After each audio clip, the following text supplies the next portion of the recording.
And we caught up with Daniel during his Mix Mag photo shoot where we got his reaction about winning Favorite New Artist of Mixed Music Awards 2013.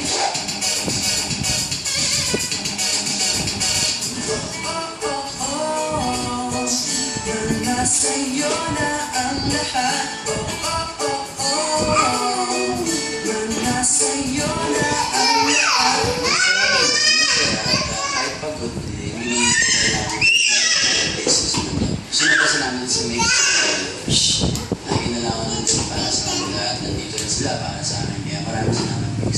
Sa ito po at may rarating pong Mix Magazine at ako po ang cover. Kaya sa pumili po kayo.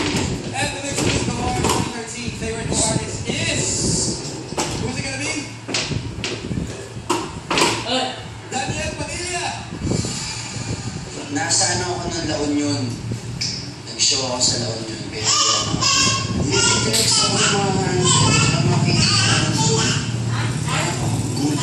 Gulot naman sa lahat ng bumoto. Maraming salamat po sa Maray ko na ulit yun. Kaya maraming salamat po sa bumoto. At sa award ko na ito na maraming salamat.